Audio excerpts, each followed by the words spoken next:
అహల్యని చూస్తూ గౌతమ్ టెన్షన్ పడుతూ మీరు నాన్నగారికి నిజం చెప్పి తప్పు చేశారనిపిస్తుంది అని అంటూ ఉంటాడు గౌతమ్. నేను అర్జున్ ప్రసాద్ సార్ గారికి నిజం చెప్పబట్టే ఆయన బ్రతికారు అని అహల్య అంటూ ఉంటుంది. అవును నిజమే, కానీ నాన్నగారు బ్రతకడం ముఖ్యమే, కానీ మీ భవిష్యత్తు కూడా చూసుకోవాలి కదా.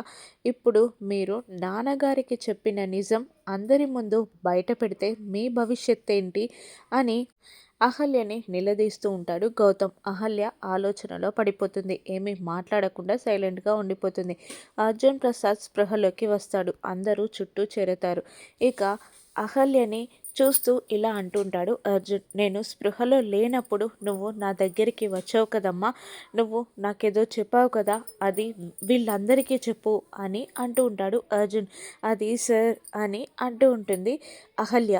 చెప్పమ్మా, ఇంద్ర బ్రతికే ఉన్నాడని చెప్పావు కదా అని అంటుంటాడు అర్జున్. అవును సార్, ఇంద్ర ప్రాణాలతోనే ఉన్నాడు అని చెప్పేస్తుంది అహల్య. అంతేకాదమ్మా, ఇంకేమో చెప్పావు, కడుపులోని బిడ్డ ఇంద్ర బిడ్డ అని ఏదో అన్నావు అని అంటూ ఉంటాడు అర్జున్. ఇక ఆ మాటకి అహల్య సమాధానం చెప్పలేక టెన్షన్ పడుతూ ఉంటుంది. గౌతమ్ కూడా టెన్షన్ పడుతూ ఉంటాడు. సుభద్ర, భానుమతి ఇద్దరూ అర్థం కాక విచిత్రంగా చూస్తూ ఉంటారు. ఇక అహల్య కడుపులో పెరుగుతున్నది ఇంద్ర బిడ్డ అని అందరి ముందు నిజం బయటపడనుందా? రాను ఎపిసోడ్స్లో చూద్దాం. Thank you for watching.